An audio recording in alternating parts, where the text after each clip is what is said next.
Muy buenas noches, amigos. Estamos una vez más con una edición nueva de su programa Conversando con el Perú para analizar los aspectos más relevantes acaecidos en la última semana.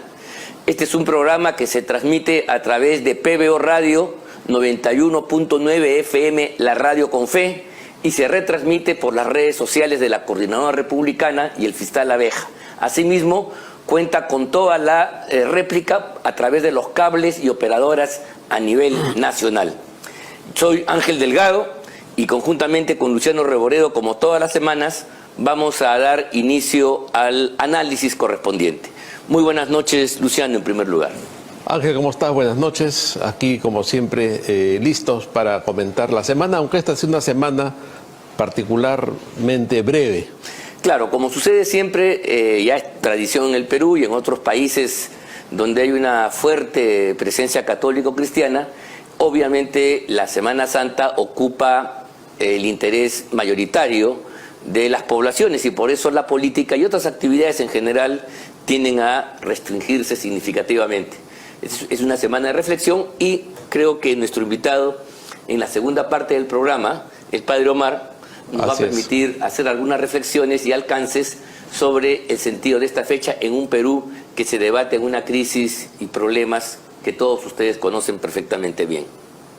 Ángel, así es, ¿no? Y bueno, en el Congreso de la República no ha sucedido gran cosa porque en estos 3 días de la semana no se llegó a concretar las propuestas que había de sancionar, suspender a algunos congresistas vinculados a todo este asunto de los famosos niños.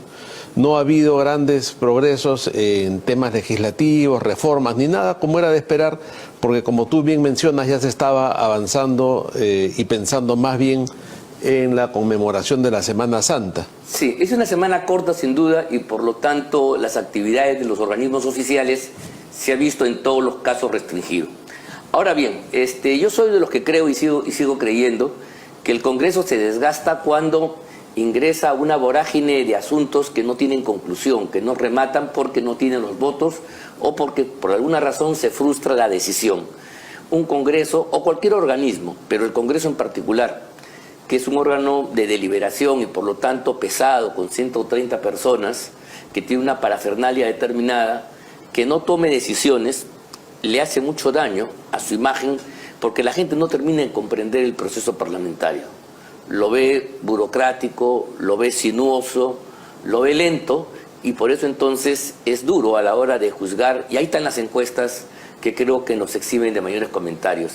6% de aprobación según la última toma de medición de la opinión pública significa pues un verdadero desastre que al margen de las cargas que todo Congreso tiene en todo lugar, aquí creo que esta imagen de ineficacia, de incapacidad, de no dar respuestas, me parece que es fatal. Y por eso es que el Congreso quizás debería ser prudente en eso y tomando conciencia, quizás abocarse a asuntos que sí pudieran ser viables, donde se cuente con la mayoría correspondiente.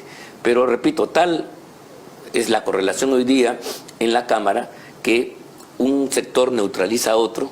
Y peor aún, cuando se trata de sanciones, estas pues están vistas a la luz de las ventajas, de las correlaciones y de los intereses que se juegan en el fuero parlamentario. Has mencionado algo que es muy importante, Ángel, ¿no? Y también hay una distorsión en la percepción de la gente respecto a las funciones del Congreso. No, mucha gente, voy a aprovechar lo que tú estás planteando para profundizar un poco en este asunto, mucha gente que ve mal al Congreso se queja porque dicen que no hace obra, porque no ve resultados. Y no son las funciones del Congreso necesariamente hacer obras, sino legislar y fiscalizar. Mira, te repito, no hace obras, no presta servicios y ni siquiera da una orden para habilitar nada. Ni maneja presupuesto. Y ni maneja presupuesto. ¿No? Entonces, en la práctica lo ven como algo improductivo, un sector improductivo de la política, porque la gente no conoce sus verdaderas funciones. Y si a esto le sumas que tiene reglamentos, plazos, tiempos, comisiones, y que una ley, un proyecto de ley para llegar a aprobarse debe pasar por todo un proceso que va a una comisión o subcomisión, de ahí se aprueba, viene el dictamen, va a la oficialía mayor, esta la envía a que siga su trámite, ¿no? Y finalmente llega al Pleno, y esto a veces puede tomar un año. No, ¿no? claro. Entonces la gente no lo comprende. Pero al final no se vota siquiera. Y al final no se vota porque depende que lo pongan en la agenda del Pleno. O de las tal correlaciones de fuerzas. Y cuando el Congreso está fragmentado, como lo está ahora, es muy probable que muchas decisiones importantes se quedan no en el camino. Así es, ¿no? Entonces, y si a eso le sumas la imprudencia de proponer constantemente cosas que saben que no se van a aprobar. Eso es lo que yo no entiendo. Como tú estás mencionando, porque no calculan, porque no negocian, porque no hay el cabildeo, efectivamente, por supuesto, necesario para negociar con los partidos de oposición, ponerse de acuerdo, que es la práctica parlamentaria. Sí, yo ¿no? creo que hay que entenderla así. Y si no se hace eso, obviamente no se va a poder aprobar nunca una ley y la gente lo ve cada vez peor. Yo creo que lo que tú dices se ve agravado por lo siguiente. La política nacional en el Perú y en otras partes, pero en el Perú, se centra en la actividad parlamentaria, ¿no? Mientras que los representantes del gobierno reunidos en el Ejecutivo solamente son tomados por la prensa en el momento que ejecutan o declaran cuando lo quieren hacer. En el caso del Parlamento, como vemos acá, la cámara, la foto y los reporteros están metidos en la propia cámara, en la propia decisión. Imagínate por un instante si nosotros tuviéramos esa misma ventaja de lo que se discute en el despacho del Consejo de Ministros o en un ministerio. Claro. Te das cuenta, sería distinto. Yo creo que el avance de la tecnología y los medios de comunicación, esta democratización que es positiva, le hace daño al Congreso, porque el que sus discusiones sean percibidas en vivo y en directo hace que la gente tome una mala imagen a partir de lo que creo yo que no se daría si esto no fuera grabado. Imagínate tú de los congresos en el siglo XIX, mitad del siglo XX, que no eran objeto de este tipo de transmisiones. Podían tomar decisiones buenas o malas, pero la gente juzgaba el Congreso por la ley que daba o no daba, o por las declaraciones y los puntos de vista que desarrollaban los congresistas más importantes. Pero acá no. Acá la Cámara es implacable y se dirige no a los más significativos y articulados, sino a aquellos que son pues extravagantes y tienen decisiones contradictorias. O sea, la publicidad está para resaltar aquello que es notoriamente negativo, malo, por delante, y entonces esto le hace muy poco favor al Congreso. Imagínate tú que en la discusión de algo existe una cámara, hace que el comportamiento pues, de los actores sea, y como son 130 y cada uno tiene pues sus propias características, unas peores que otras, entonces ahí están los resultados a la vista. Es cierto, ¿no? Es como lo que comentaban alguna vez en un artículo, no recuerdo quién publicó esto, que decía Montesinos, cuando puso las cámaras, evidenció un problema que era secular en el Perú, que era la corrupción. Claro. Si hubiera habido cámaras tiempo antes, posiblemente hubiéramos visto cosas peores o iguales. Sí. Lo cual es cierto, ¿no? Cuando la cámara evidencia algo o magnifica una situación, como tú estás mencionando, es muy interesante lo que has dicho, es como si tuviéramos permanentemente una cámara en el despacho de un ministro. Claro. ¿No? Y diríamos, cómo pierde el tiempo, cuánto tiempo dedica a comer. ¿Cómo está descansando? ¿Qué cosa almuerza? ¿Qué se ha ido? Claro, imagínate pues, ¿no? Sería de locos. Ahora bien, si esto es así, no lo puedes evitar, ese avance científico-tecnológico, lo único que queda es que los parlamentarios tengan un comportamiento que justamente pueda contrarrestar esa vulnerabilidad que es estar expuesto de esa manera a la opinión pública. No queda otra. Cosa que no saben hacer, o no quieren hacer, o no sé qué cosa. Ahí viene un problema. Ese es un tema cardinal, porque si eso es así, antes eso no existía. Repito, cuando el Parlamento sesionaba y no había cámaras, entonces, bueno, lo que tú sabías era que había habido un lío, un escándalo, pero el juzgamiento de su calidad estaba en el producto que había decidido. Claro. ¿O no? Pero aquí no, aquí tú ves cómo votó, qué dijo, qué no dijo, cómo se expresó, si le pegó o no le pegó. Todo eso, al ser grabado, tiene pues un impacto. Pero, en fin, ese es el Parlamento que ya se ha hablado bastante. Eso explica el por qué, a mi juicio, injustamente, porque cuando digo injustamente no digo que no se lo merezcan, porque hoy día los problemas fundamentales del Perú no están acá, sino están, como siempre, en la esfera gubernamental. Y la esfera gubernamental, que es la que conduce el país, que gobierna, valga la redundancia, es la que, digamos, al no estar expuesta a estos mecanismos, sino solamente expresar resultados y decisiones que ya se toman, entonces tiene una relativa ventaja. Pero hoy los problemas que el Perú está pasando, por ejemplo, en torno a las inundaciones, al manejo de cómo se va a tratar este azote de la naturaleza, que yo creo que está dejando mucho que desear. Cada vez veo más en la prensa reclamaciones por parte de los pueblos, en Piura, por ejemplo, en el norte del país, donde dicen que no hay atención, no hay máquinas retroexcavadoras, no hay bombas de extracción del agua, en fin, como que la gente se siente abandonada, y se siente abandonada por el gobierno, también por el gobierno regional, quizá por la municipalidad, pero la gente le echa la culpa al gobierno con toda claridad. Ayer fueron a hacer un sobrevuelo, creo que por zonas de Piura, y la población empieza a tomar carreteras. Tome carreteras que ya no obedecen a la mentalidad subversiva del sur. Claro. Es la gente para que le hagan caso.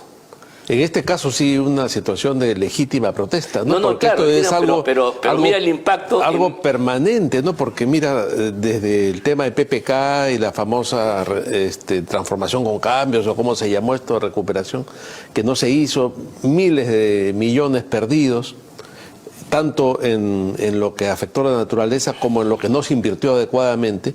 Y como te decía antes de empezar el programa, ayer escuché al monseñor Eguren, el arzobispo de Piura, que dedicaba su intervención en la Semana Santa a pedir por favor al gobierno que haga algo. Decía, no puede ser que haya un helicóptero en Piura y que ese helicóptero pretenda hacer todos los salvatajes, todos los traslados. Es como que un tráfico terrible haya un taxi o una ambulancia para atender a la población. Eso es imposible. Yo no sé, no hay retroexcavadoras, lo que tú mencionas. Hay un abandono. Las bombas claro, ¿no? para extraer el agua. Y los caminos siguen bloqueados, en fin. Y ahora empiezan las enfermedades, ¿eh? Ahorita empiezan las enfermedades. Ahorita va a empezar una ola de pandemias. El dengue y estas cosas. Por aguas estancadas que al putrefactarse, al podrirse, van a generar infecciones y dolencias a la gente de modo muy grave. Todo esto es preocupante y la verdad uno dice, ¿qué hace el gobierno? El gobierno dice que están haciendo cosas, pero por lo menos a la luz del balance entre lo que se hace, parece que esta batalla la está ganando la naturaleza. En primer lugar, otra vez. Y ahí están los reclamos de la gente que insiste de modo permanente, insiste en el abandono, en la orfandad en que se encuentran muchos de ellos. Este sin duda es el tema principal, porque lo que viene inmediatamente después, luego de que se pase la emergencia inmediata, van a ser la destrucción de fuerzas productivas, de áreas de cultivo enormes que se han perdido, y entonces va a empezar eso a generar negativamente en el producto, en la elevación de los precios, en el hambre, en las carestías que va a sentir la gente, ¿no?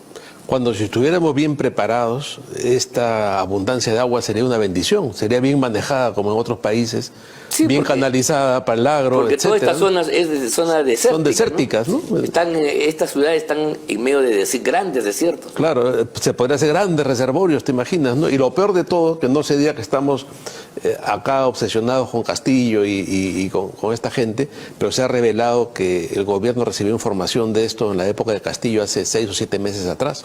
Claro, ¿no? Y no se hizo nada. Los fenómenos naturales se pueden predecir.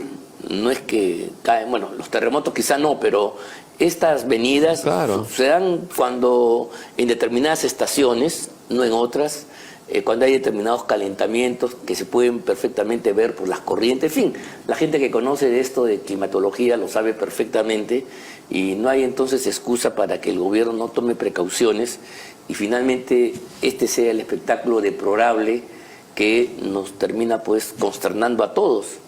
Aquí realmente el impacto de esto, el impacto político de esto todavía está por verse. Estamos en la etapa meramente asistencial, meramente de respuesta inmediata, pero vamos a ver qué va a pasar en los próximos meses, y repito, cuando todavía el problema del sur no ha sido culminado, no ha terminado como corresponde. Y ya están anunciando una nueva toma de Lima, claro. Entonces, ¿no? Mira tú, eso, la subversión en el sur más estos desastres en el norte, sí puede ser la ecuación perfecta para que la cosa estalle, ¿no? Un desastre total, ¿no? Bueno, y el otro tema es sin duda lo que debería ser un trámite judicial primero y político entre estados, la extradición del expresidente Toledo otra vez está generando aquí en el Perú ciertas preocupaciones. Primero por una demora que no se termina de entender por qué. Esta es una extradición, como nos explicaba Omar Chejade en una conversación que tuvimos en este programa, ya vienen durando más de 6 años, absolutamente inusual. Y él comparaba que lo de Fujimori se hizo en 1 año y medio, a más tardar, con todos sus trámites y con todas sus dilaciones. Entonces, ¿cuál es la explicación que daba él? Que habiendo culminado ya en Estados Unidos la fase propiamente judicial, porque tiene que haber un examen acerca de si procede o no los delitos y los juicios por los cuales sería encausado el expresidente, una vez terminado, eso ya terminó. La otra decisión es política, ya le corresponde al Departamento de Estado, que es el que maneja la política exterior, establecer, bueno, si es conveniente o no, si hay garantías o no, para que Toledo pueda ser tratado como, finalmente, dentro de los estándares propios de los derechos fundamentales y ser juzgado como corresponde. Ahí es donde, según Chejade, el gobierno peruano, los últimos gobiernos no han puesto el énfasis suficiente. Y él recordaba que en el caso de Alan García, inclusive con Toledo, sí el gobierno como tal, Relaciones Exteriores, presionaba al gobierno de Chile y estaban ahí para que de una vez se dé cumplimiento a la decisión judicial de extraditar a Fujimori, que ya se había conseguido en sede judicial. Lo otro es un trámite más político, y en la política ahí sí el Estado, el gobierno peruano tiene que intervenir. En este caso no hay tal, como que si hubiera una conjunción de intereses para que Toledo no venga al Perú. Claro, hay mucha gente involucrada en este tema, muchos exministros, muchos empresarios, muchos incluso parte de la prensa, que no quieren que Toledo regrese. Parece ser. Esa es una conclusión que se está poniendo en evidencia cada vez más, y eso explicaría el por qué no hay un interés por parte de un sector de la Fiscalía, de los procuradores, del propio gobierno, que ya termine de hacer los trámites y que como cualquier trámite esté vigilante y acomedido para una vez, producir lo que ya ha sido acordado en sede judicial allá en Estados Unidos. Ahora, Toledo está demostrando también que tiene muy buenos contactos y se está moviendo muy bien en los Estados Unidos. Recuerda, Ángel, que hemos comentado acá este documento que elaboraron un grupo de intelectuales norteamericanos. Sí. Sorprendente, ¿no? Entre ellos Fukuyama, Sí. firmando y hablando de que este proceso tendría un tinte racista, por ejemplo, entre otras perlas inaceptables, ¿no? Y por otro lado, va logrando una serie de dilaciones y de postergaciones que no terminamos de entender por inexplicables, como estos 14 días que le han dado ahora y que aparentemente no tienen ningún otro sustento. Y que está contradiciendo a las autoridades peruanas. El otro día el ministro de Justicia, el señor Tello, salió a decir que ya era sí o sí, que ya venía, que ya era inevitable, y sus palabras fueron desmentidas a las horas, porque esa madrugada de ese día le concedieron este nuevo recurso que ya ni sé cómo llamarlo, de apelación, de recontraapelación. ¿Cuántas apelaciones puede haber? No puede ser, pues, ¿no? Y son 14 días para ver si se toma la decisión o no. La decisión judicialmente está tomada. Claro, o sea, la justicia norteamericana se tomó su tiempo para ver si el pedido de extradición del Perú era sensato, era acorde, estaba dentro de los delitos por los cuales se puede extraditar a las personas, y llegó a la conclusión que sí. Inclusive le dieron arresto. Él estuvo detenido un periodo de tiempo. Luego salió en la época de la pandemia con una... Por su edad y qué sé yo. Así salió con medidas de conducta, una especie de arresto domiciliario, que bueno, hasta la fecha está. Pero el tema judicial en Estados Unidos es un tema que está absolutamente concluido. Te lo explico, pero como nos explicaba Chejade, la extradición también tiene una faz, tiene una expresión, tiene un lado político. Claro, por eso es que se dirigen al secretario de Estado los que firman esta carta. El secretario de Estado tiene que firmar ya la orden de extraditarlo ya prácticamente. Pero ahora ya le habían dado incluso fecha y hora para que se entregue. Sí. ¿no? Y aparece estos 14 días. Yo estoy muy sorprendido. Ahora, este personaje puede escaparse, ¿eh? Se escapó del Perú, se fue a Estados Unidos y en realidad su vocación es no comparecer ante la justicia peruana. Eso está clarísimo. Él está haciendo todo el esfuerzo y sería muy grave que en Estados Unidos se permita de alguna manera que la persona no venga de alguna manera o por alguna razón y entonces pueda eludir a la justicia. Claro, escaparse en Estados Unidos es un poco más complicado, ¿no? No sé, pues, pero la verdad... Creo que tiene el cintillo el tobillo, esta cosa, ¿no? Ese, ¿Cómo se llama? billete electrónico. Creo que tiene eso, no Sí, estoy pues seguro. deberían tomar precauciones porque él está en una actitud de no colaborar con la justicia para nada. No, claro. Él considera que, no solo se considera inocente, sino considera que no hay condiciones para juzgarlo adecuadamente. Y sigue además en una actitud agresiva, ¿no? Un periodista ayer lo grabó y circuló en las redes un video que la señora Carp incluso es prepotente y dice una grosería y él también dice que no sean impertinentes. Creo que no está en condiciones de ponerse en ese plan. Sin embargo, vemos que él sigue en esta posición altanera y agresiva, ¿no? No, además, porque en el caso Toledo, a diferencia de otros, ¿no? Las pruebas están al canto. Las confesiones de Maiman, por ejemplo, y otros más, acogiéndose a las reglas de la colaboración, decía Maiman de que la plata que él manejaba era de Toledo. Sí, no, está... O sea, el que le lavaba el dinero, el que le hacía el compás de llevarle la plata, hacer las operaciones era Toledo. Y la gente de Odebrecht también y la gente de Odebrecht dice dicho, que le han dado 1.000, 2.000, 20.000 millones, ¿no? Millones de dólares por la transoceánica, por otro, que fue un conjunto de cosas. O sea, en materia probatorio, la situación de Toledo es sumamente difícil. Es uno de los casos que está más acreditado. Sí, y más aún si tiene el caso de Coteva y las empresas donde estaba la compra de los inmuebles, todo calza bien. Hay una situación que, repito, judicialmente hablando, ¿no?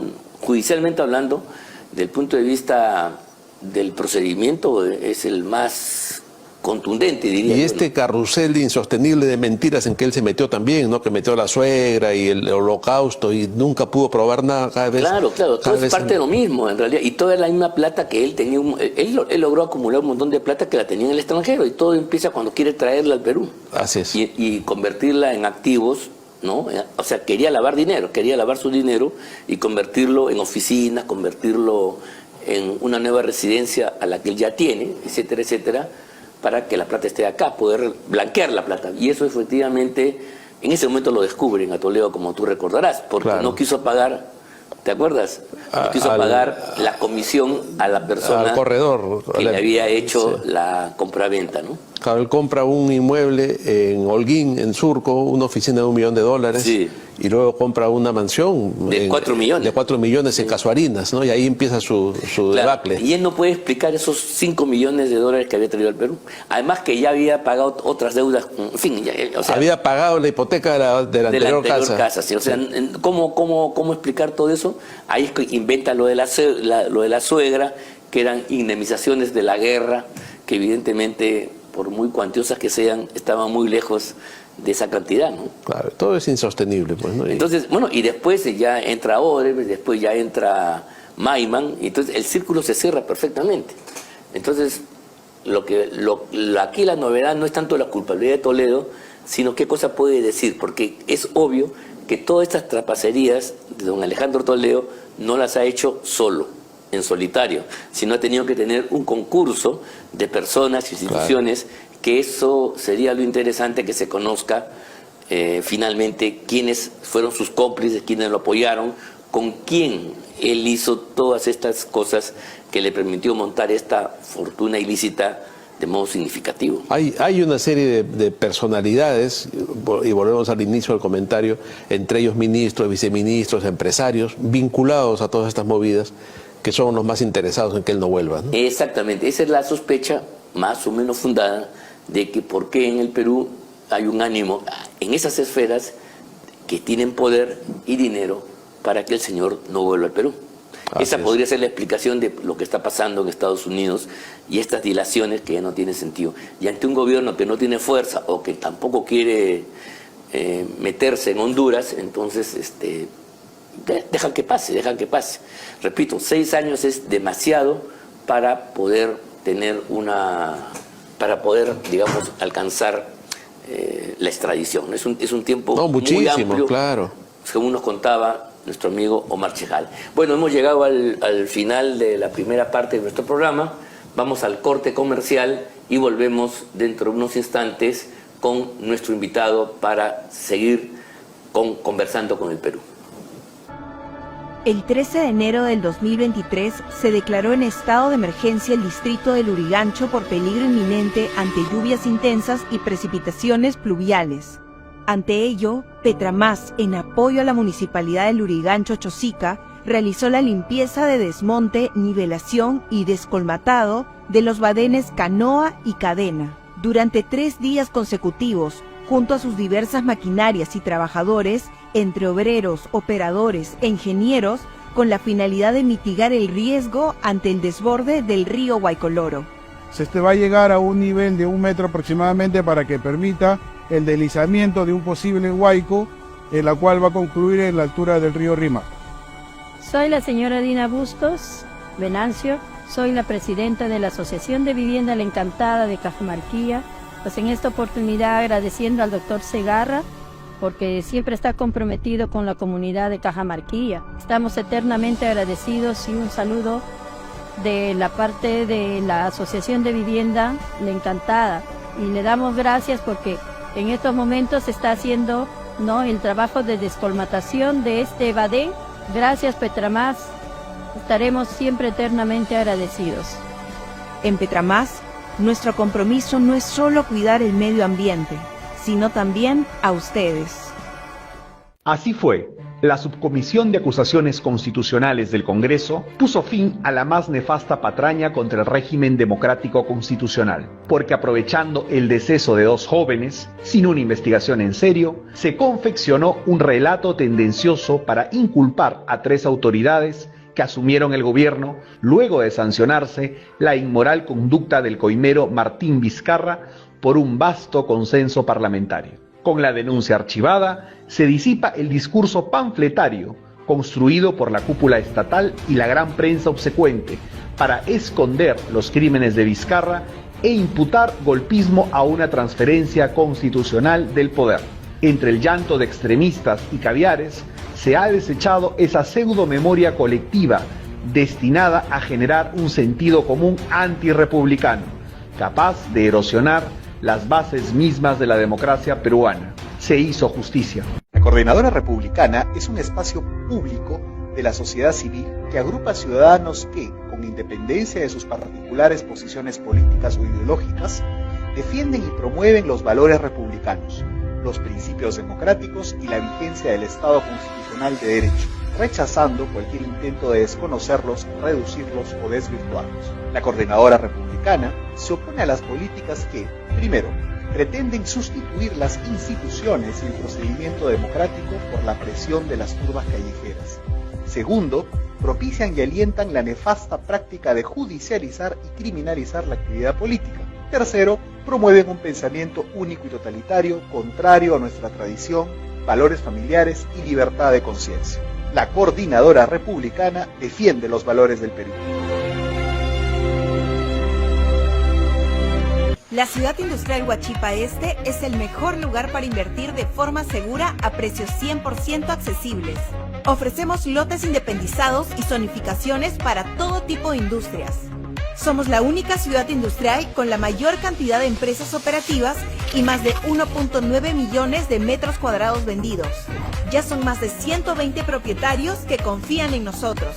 Ciudad Industrial Huachipa Este, el eje industrial de los grandes empresarios. Petramás te enseña sobre la historia del relleno sanitario modelo del Callao.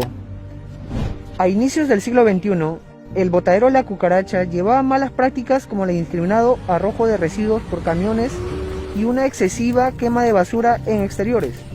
Sumado a ello, se tenía un espacio insalubre, como la chanchería, la pampa de los perros, uno de los mayores peligros ambientales para el Callao. Sin embargo, el fin de esta terrible situación llegó gracias a Petramás, una empresa peruana que se encargó con esfuerzo y dedicación a la rehabilitación y formalización del botadero La Cucaracha, convirtiéndolo así en el gran cambio para la comunidad chalaca, el relleno sanitario modelo del Callao. Este gran reto consistió en transformar un problema que parecía irreversible en una solución y contribución para el cuidado del medio ambiente, convirtiendo el botadero en un verdadero relleno sanitario. Es así como Petromás fue implementando los proyectos más exitosos a nivel nacional a favor del Callao, como su mecanismo de desarrollo limpio y la recién inaugurada central térmica Biomasa Callao, con la cual se genera energía verde a partir de la basura, haciendo de Petromás el equipo líder del Perú en la gestión integral de residuos. Vecino, espero que esta parte de nuestra historia te haya ayudado a conocernos un poco más. Recuerda que nosotros seguimos en la lucha contra el cambio climático. Hasta el próximo Petromás te enseña.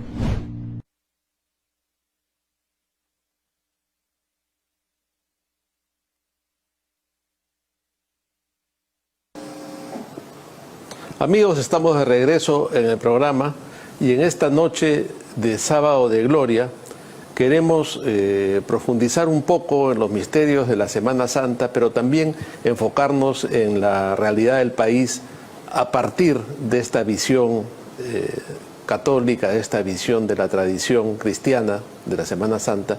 Y qué mejor que compartir este diálogo con alguien que creo que nos puede iluminar por la profundidad de su pensamiento y por su trayectoria que consideramos ejemplar. Para nosotros es un privilegio estar esta noche con el padre Omar Sánchez, a quien damos la bienvenida. Padre, ¿cómo está? Buenas noches. Buenas noches. ¿Cómo está, Omar? Muy bien, muy bien. Muchas gracias por la invitación. No, muchas gracias por venir. Con padre. Mucho cariño, siempre. Padre, en un país tan golpeado como el nuestro en este momento, no solo por la situación política, la crisis y todo lo que hemos vivido en los últimos años, sino también por la naturaleza, ¿qué tiene que decirnos la Iglesia? La Iglesia lo que tiene que hacer es enseñar lo que enseña Jesús, básicamente, ¿no? Y ese es el tema central. Creo que vivir lo que estamos viviendo nos debería de ayudar de alguna manera a vivir con mayor profundidad los misterios de la Semana Santa. Identificarnos mucho más fácilmente, por decirlo de alguna manera, con este Cristo sufriente, este Cristo crucificado, pero con una mirada final de resurrección, que al final del camino, al final del túnel siempre está la luz. No termina todo en la tumba, no termina todo en la cruz. Y esa es la esperanza que debe sostenernos. Eso es lo que enseña la Iglesia, eso es lo que enseña la Iglesia, eso es lo que enseña Dios. Es decir, estamos siendo partícipes como pueblo peruano de la pasión, de la muerte, del sufrimiento de Jesús. Él comparte con nosotros esto, lo cual nos permite vivirla esta Semana Santa de una manera particular para poder resucitar con Él en algún momento, para poder volver a vivir y ver el futuro con esperanza, con confianza. Claro, si no hubiera la resurrección... Vana sería nuestra fe, dice San Pablo. Si claro, Cristo no hubiera resucitado, vana sería nuestra fe. Seríamos los más tontos en estar adorando a un Dios muerto. Claro. No tendría sentido nada. No, esa es la clave del mensaje cristiano, es la capacidad de renovar, crear un tiempo nuevo a partir justamente de este misterio, ¿no? Que es la muerte y resurrección de nuestro Señor. La pregunta es lo siguiente: la Semana Santa tiene mucha tradición en el Perú, tiene mucho arraigo, es verdad, la sentimos todos, y mucha gente, evidentemente, esto es parte también de la realidad, lo ve como una etapa de descanso, de relajo, de recogimiento, pero en fin, es una etapa. Pero yo quería, así como la Navidad la Natividad tiene un sentido para la Iglesia y es un mensaje a la comunidad, el mensaje de la Semana Santa, con la pasión, la muerte y la resurrección, ¿cuál es el mensaje de la Iglesia? En realidad, ¿cuál es el tema de fondo ahí? ¿Cuál es lo que tenemos que recordar, rememorar? Mira, es bien curioso porque tú has mencionado la Navidad y estamos en Semana Santa. Es un solo misterio, es un misterio único. Jesús se encarna, vive y muere para salvarnos del pecado. El mensaje central de la Semana Santa es el mensaje del amor de Dios, que es el mismo que el de la Natividad. El mensaje del amor de Dios por su pueblo, manifestado primero en el nacimiento de un niño pequeño, de la encarnación del Hijo de Dios en el seno de María, para luego entregar su vida, subirse a la cruz libre y voluntariamente, porque sabe que ese sacrificio que Él está haciendo de su propia vida nos va a regalar vida eterna. Ojo, vida eterna, vida con mirada de eternidad. porque a veces nos quedamos en la vida temporal. Ese es el mensaje central de la Semana Santa. Y mirar a la cruz, hoy día que estamos en este sábado de espera, nosotros conocemos el final de la historia. Recuerda que los apóstoles no sabían el final de la historia, a pesar de que Jesús les había dicho que va a resucitar, ellos no tenían claro el final de la historia. Nosotros sí sabemos que esta noche comenzamos con la vigilia pascual y celebramos la resurrección. Ellos no lo sabían. Entonces es importante tener esta mirada siempre. Sí, pasamos por la cruz, pasamos por el sufrimiento, pasamos por el dolor, pero llegamos a la resurrección. No es un sufrimiento vano, no somos masoquistas, no es el dolor por el dolor, tiene un sentido mucho más profundo. Y cuando uno mira la cruz, contempla la cruz, más que mirarla con ojos de fe, con ojos de amor, con el corazón, descubre y entiende muchas cosas en su propia vida y en la historia del Perú y de la humanidad, el sufrimiento de muchísima gente, el dolor de muchísima gente, lo que vivimos diariamente, la enfermedad, la muerte, los huaicos, las pérdidas, el tema político. Todo esto comienza a cobrar sentido cuando vemos a Cristo crucificado por nuestros pecados, por el amor que nos tiene para salvarnos. Es el camino que escogió Dios, es un misterio, pero eso es el misterio del dolor, el misterio del sufrimiento, ¿no? Que no tiene una explicación humana, solamente se entiende desde la mirada de fe. Hay que cambiarse los anteojos y mirarlos con los anteojos de la fe. Ahora, padre, usted ha mencionado algo, me quedo con una frase que dijo, ¿no? La mirada de eternidad, ¿no? O ver las cosas con ojos de eternidad, ¿no? ¿Cómo ver con esa mirada la crisis que vive el Perú ahora? ¿No? Porque uno se desespera, uno quisiera a veces tomar medidas radicales o enfrentar la situación de una manera desesperada, ¿no? Porque la situación lo amerita. Pero entonces el mensaje cristiano nos pide a veces contemplar las cosas de otra manera y verla con esos ojos de eternidad. ¿Cómo vemos la realidad del Perú en este momento así? Mira, cuando yo digo contemplar la realidad y la vida con ojos de eternidad, no quiere decir quedarnos en la pasividad de no hacer nada. Tenemos una responsabilidad de acción, de actuar, de movernos, de participar, de responder a las realidades temporales. La doctrina social de la Iglesia nos enseña esto. Entonces, tener mirada de eternidad no quiere decir desentendernos de las realidades temporales, al contrario. La mirada de eternidad parte desde poner los pies en la tierra, compartir el sufrimiento de la gente que está con nosotros, del pueblo de Dios, del Perú, del mundo entero, y desde esos pies en la tierra buscar un camino de solución para que podamos ayudar a todos a tener esa mirada de eternidad. Pero no nos podemos quedar con la mirada terrena porque nos desesperamos, perdemos la esperanza, y eso es lo más triste que tiene un pueblo. Por eso el Papa Francisco, con quien yo puedo discrepar en muchas cosas, cuando vino al Perú en su visita, dijo una frase profética con la que yo me quedo de toda su visita. Nos dijo a nosotros, antes de la pandemia, antes de todos estos problemas políticos, aunque estos problemas políticos vienen de hace muchos años, pero antes de una crisis tan profunda como la que hemos vivido en estos últimos años, nos dijo, no dejen que les roben la esperanza. Esa es una frase profética para lo que se venía al Perú. Se nos han venido las 7 plagas de Egipto juntas. O sea, podemos comenzar contando una tras otra, creo que somos en la cuarta o en la quinta, ¿no? Pero Papa Francisco dijo, no dejen que les roben la esperanza. Creo que ese es el secreto de vivir esta realidad temporal que estamos pasando, de dolor, de sufrimiento, los huaicos, las realidades naturales, el problema político, la indiferencia de las autoridades, sea el gobierno central, sea el gobierno regional, sea el gobierno municipal, cualquier autoridad, sea incluso la iglesia, que a veces se desentiende de estas realidades temporales y vive una burbuja de espiritualismo irreal, ¿no? Porque estamos llamados a vivir una espiritualidad sana, comprometida, no un espiritualismo en una burbujita donde nos encerramos y no queremos saber nada de nadie. Todos tenemos responsabilidad. Entonces, vivir con mirada de eternidad es desde los pies en la tierra. ¿Qué está sufriendo mi gente?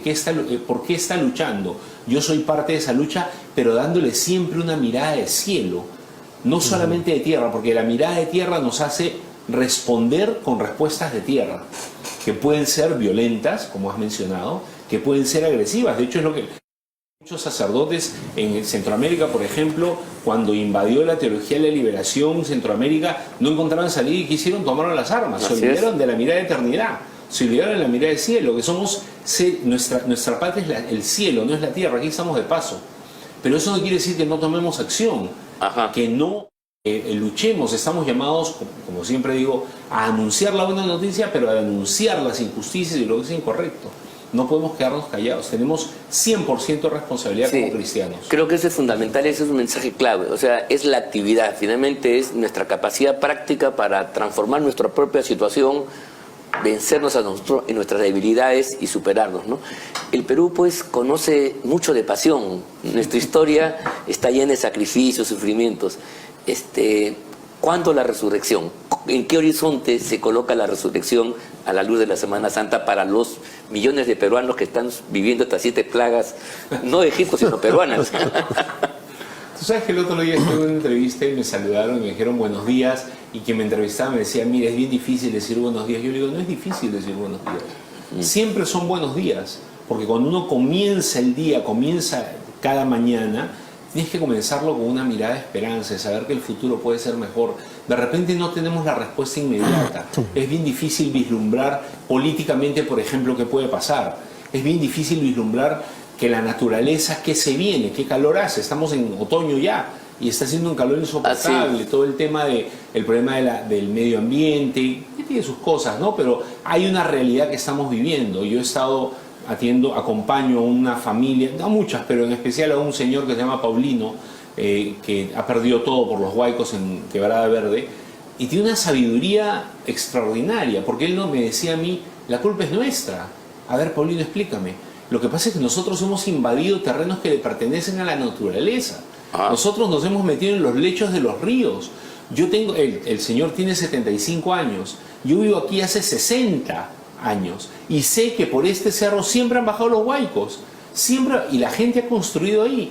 Tiene una sabiduría que es real. Yo entiendo, no juzgo, porque es muy difícil encontrar lugares donde vivir y los traficantes de terreno se aprovechan y luego los gobiernos locales, para ganar votos, les dan título de propiedad, les ponen agua, les ponen luz, les ponen internet. Entonces ya se establecen ahí 3 años, no pasa nada, se sienten seguros, construyen su casa de 3 pisos y de pronto viene un huaico y se lleva todo. Así es. ¿No?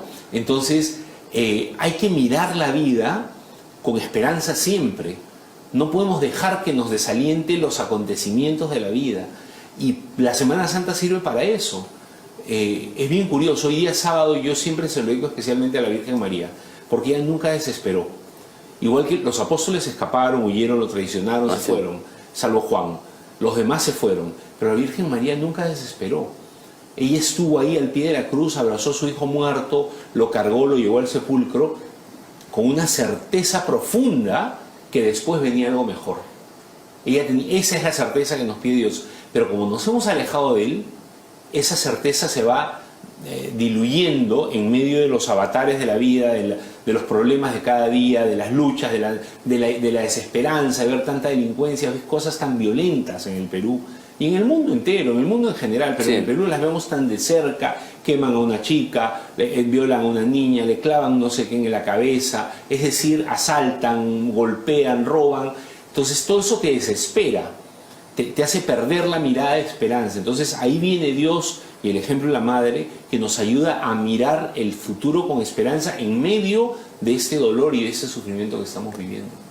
Padre, yo he notado algo en esta Semana Santa. Un resurgimiento de la fe en la gente muy grande, una búsqueda, ¿no? Yo asisto a una parroquia en La Molina, y le voy a poner el ejemplo.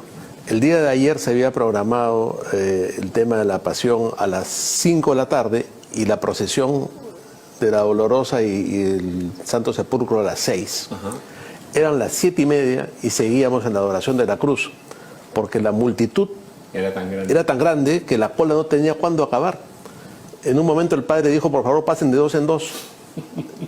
¿No? Y después venía la procesión. Venía la procesión. Claro. Y los de la banda de músicos estaban en la puerta ya mirando impacientes, no sabían qué hacer, ¿no? Y entonces yo veo esa necesidad de la gente de acercarse a la iglesia muy grande. Y he visto la transmisión por el Canal 7 de las celebraciones de Ayacucho también multitudinarias, y recibo información de que está siendo muy emotivo y nuevamente ha resurgido con mucha fuerza la celebración en Ayacucho y en el Cusco y en otros lugares. Pero también veo con preocupación que la curia en Roma y los obispos en el Perú y en general en el mundo muchas veces no están a la altura de lo que la gente requiere, ¿no? Y veo una profunda crisis en la iglesia. ¿Qué nos podría comentar sobre eso? Estamos totalmente de acuerdo. Mira, Cuando yo era formando, estaba en el noviciado, mi formador decía que el problema en la iglesia no es un problema de ovejas, de fieles, es un problema de pastores. Claro. Y creo que tiene toda la razón. Mira, mi noviciado lo he hecho en el 95. Ya han pasado 28 años de mi noviciado. Y él decía que era un problema de pastores. Y sigue siendo un problema de pastores. Yo pienso exactamente igual que tú. Ayer en mi parroquia, en la Tablada del Lurín, hemos comenzado las 7 palabras.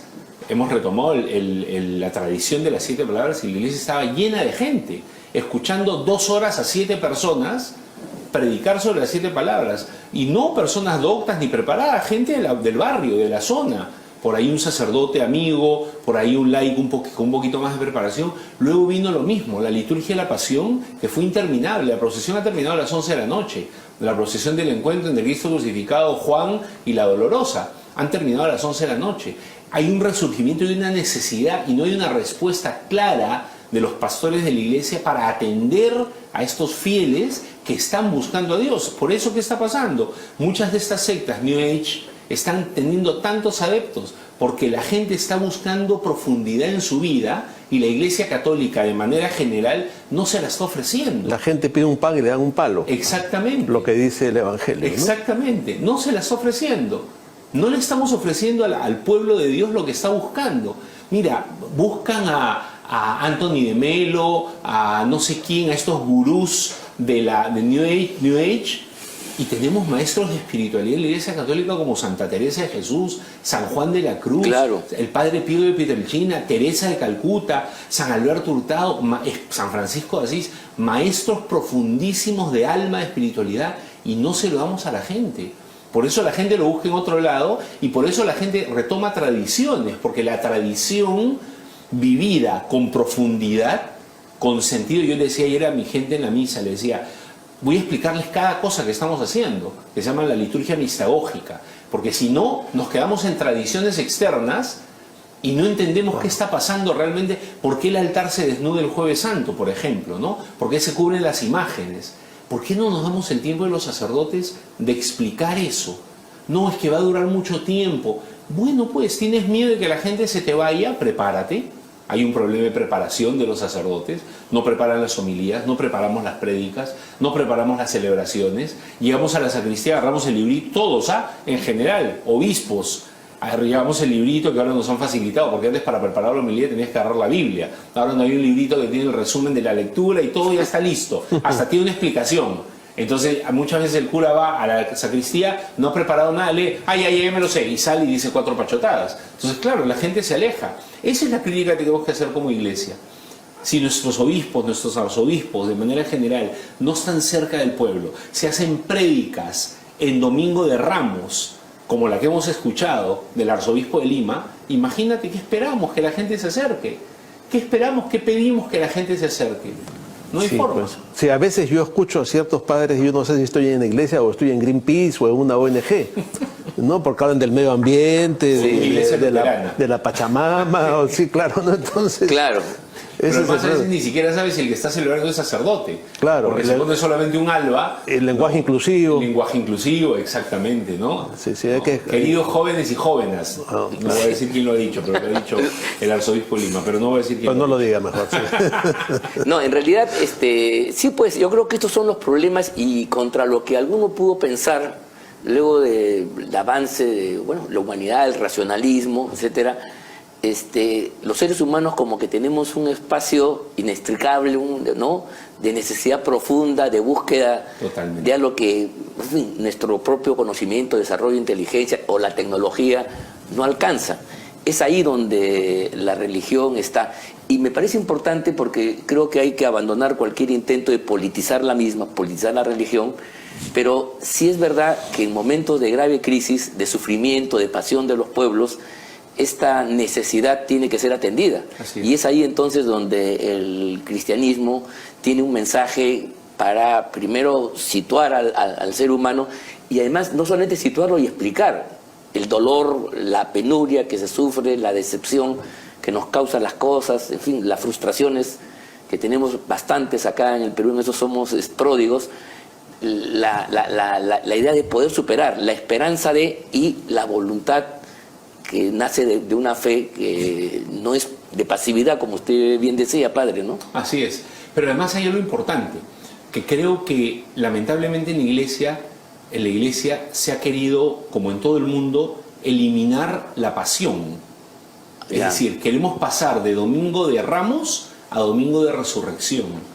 Eso es muy interesante. Incluso los sacerdotes dejan de predicar sobre el sufrimiento, sobre el dolor. Cuando muere alguien le dicen, ya tu familiar está en el cielo. Mentira, no sabes si está en el cielo. No lo sabes. ¿Por qué engañas a la gente? ¿Por qué tenemos miedo de hablar del dolor y el sufrimiento? Nos toca a nosotros como pastores acompañar. No somos sabelotodos. Yo no le puedo sostener el hombro a un papá que ha perdido a su hijo en lo que sea, en la forma que sea, y decirle, no te preocupes, tienes un ángel del cielo, porque ya me han respondido.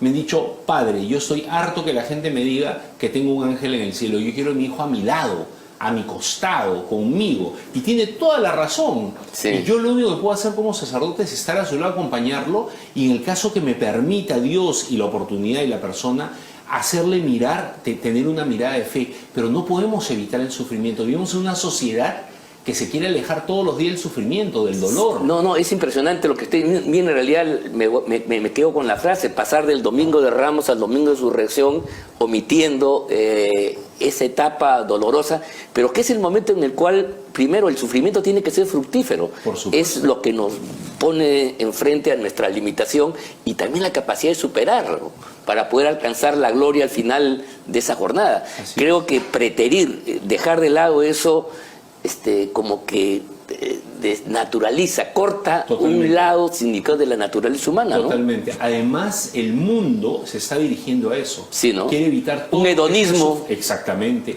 Todo lo que sea sufrimiento, todo lo que sea esfuerzo, Sí, pues. todo lo que sea sacrificio, todo lo que sea dolor, todo lo que sea lucha, lo quiere erradicar, ¿no? Yo conversaba ayer con alguien y le decía, ¿por qué la gente ya no le gusta el sermón de las 7 palabras? Porque dura 1 hora y media. Y somos de la generación de cristal, estamos viendo una generación de cristal que aguanta con la justa 1 minuto de TikTok. Y esto es, porque a veces el TikTok no le gusta y lo pasa, no dura ni 10 segundos y lo pasa. No somos capaces de aguantar. Y parte de la realidad de la humanidad, del cristianismo, es también el aguante. Ajá. Lo que aguantó Jesús cargando esa cruz 3 horas, sin parar. El aguante es parte de la realidad. El que ama cree sin límites, espera sin límites, aguanta sin límites, dice San Pablo a los Corintios. Ajá. Yo cuando celebro el matrimonio siempre leo eso e insisto en esta parte. El amor tiene que ver con el aguante. Así también, es, ¿no? así es. Pero el mundo nos quiere quitar eso. El mundo está destinado, hay toda una ideología mundial que está buscando eliminar el sufrimiento como si fuera algo malo, cuando el sufrimiento ayuda a cuajar. El otro día vi un TikTok que decía algo Importante así eso. como las generaciones que han vivido cosas duras han creado generaciones frágiles. Las generaciones frágiles terminan perdiéndolo todo porque son frágiles y vuelven a ser generaciones sufridas y luchadoras, que el péndulo de la historia. Ajá. Y eso es lo que está pasando. Porque, mira, el COVID, yo siempre decía, ¿qué vamos a aprender del COVID? Y creo que hemos aprendido poco del COVID. Espiritualmente hablando, espiritualmente hablando, independientemente de la fe que profesemos, un bicho minúsculo que nadie podía ver nos puso en jaque mate al ser humano. Un bicho minúsculo. ¿Qué hemos aprendido de eso? Más allá de la enfermedad en sí misma, de todo lo que vivimos, ahora viene todo lo que hemos vivido en el Perú y da la impresión que la gente está reaccionando por eso que tú dices. Está volviendo a Dios, está buscando a Dios otra vez. ¿Pero lo encontrará? La Iglesia tiene una palabra para decir. Yo creo que la Iglesia es maestra de humanidad y tiene una palabra para decir en cualquier momento. Y este es un momento preciso para hablar y para decir, esto no termina acá, hay una esperanza. El mundo puede ser diferente. Siempre hay que decir buenos días y siempre son buenos los días. Sí, porque es una apertura al futuro. Así es. Porque es un paso que puede dejar atrás el dolor, el sufrimiento, ¿no? Y caramba, es significativo. En el fondo es construir una ética diferente, donde el aspecto del confort, del falso confort, claro, que la vida moderna genera, nos engaña, pues, efectivamente, y nos vuelve frágiles. Creo que este concepto de fragilidad es fundamental, ¿no? Importantísimo. Ángel, se nos acaba el programa y yo quisiera que en esta noche de Vigilia Pascual pedirle al Padre una bendición para nuestros oyentes. Sí, por supuesto Claro que sí. Sí, por supuesto. El Señor esté con ustedes. El Señor los bendiga, los proteja, los defienda, los guarde, les muestre su rostro, les conceda la salud, la alegría, mucho amor y la paz. Y en esta vigilia pascual el Señor los bendiga en el nombre del Padre y del Hijo y del Espíritu Santo. Amén. Amén. Jesucristo ha resucitado. Aleluya, aleluya. Amén. Amén. Muchas gracias. Bueno, muy agradecido, Padre. Realmente el tiempo es tirano.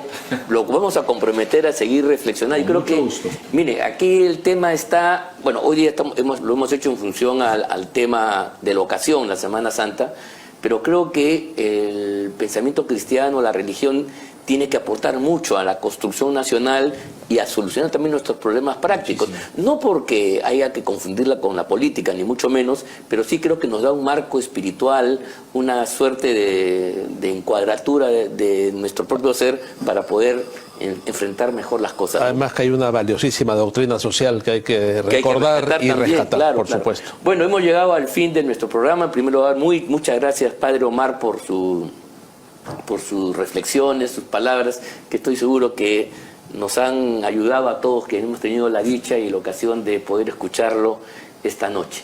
Llegamos al final del programa. Quiero agradecer a todos ustedes por su permanencia, porque nos siguen todas las semanas, y decirles que estamos en las redes de la Coordinadora Republicana, en Facebook, Instagram, Twitter, TikTok y en el canal CRTV de YouTube.